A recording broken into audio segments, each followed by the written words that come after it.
So my name is Nolan. I'm from Manalapan, New Jersey. I'm 27 years old. Can you say Manalapan again? Where the fuck is Manalapan? No, so my fun fact relates to the Manalapan part though. So Mike the Situation's from my hometown, so like that is our claim. Show me your best fist pump. Like I could do like a bunch of the Jersey Shore moves, but like What's the other one? There's like the percolator, if you remember that. Like do you What? You're like, it's time for the percolator. It's time for the percolator.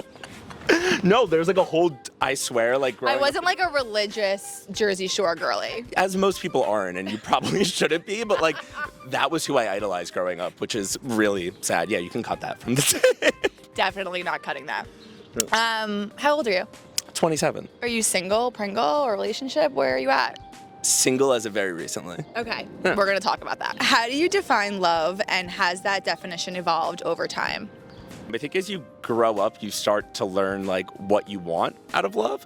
And I think love could be you are in love with someone, which is very different than loving someone. Like I have many friends I love to death, but being in love is something a bit different. But regardless of that definition, I feel like love is just unconditionally appreciating someone, welcoming them for who they are, and wanting them to be a part of your life and then not being a nuisance that you're in your life, but they add value and you're happy that they're around. Do you believe that love is a choice, or is it something that simply happens to us?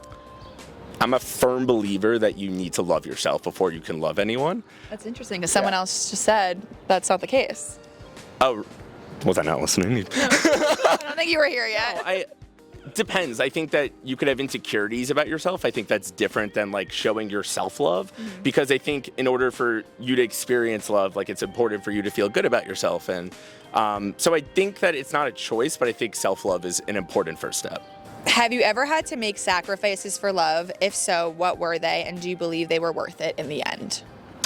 Yes, and 1,000%. I think any type of love, unless you're dating a clone of yourself, you're going to have to compromise. Yeah, like I am someone who is just not someone who likes to sit on the couch and relax. I'm always running, going from like plan to just like going on a walk or a run, and we should hang out, because I don't know how to sit down. This is like the first time I sat down in a month. No, exactly. So I can't sit still. My most previous relationship, who absolutely loved him, was the opposite. He was a little more of a homebody than me, and I think that I had to compromise, but as a result I grew from it, because I realized that I don't need to always be running, and maybe sometimes that's a distraction, and it's great. So I think like you can change yourself in positive ways from love. We're learning. We're learning and growing. Yeah.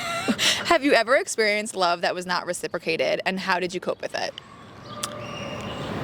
This is gonna sound horrible. Never in a relationship, but in like friendships, I feel like I was putting my friends before myself, like, and I didn't necessarily feel the love was reciprocated. And some people who clearly just don't want to be around you sometimes might not love you back, and I think that's okay to notice that as you grow older. So. And I was going to say, I think that happens when you're older. I think, Exactly. Maybe in college and right after college, you still surround yourself with the people you always hung out with, but then you get to an age where it's like, you're not really giving me what I deserve, whether it's a friendship or romantic, so it's time to kind of separate yourself. 100%.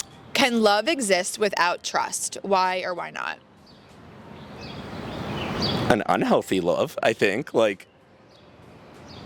I think it can, because you could lose your trust for someone and still love them. I don't really know.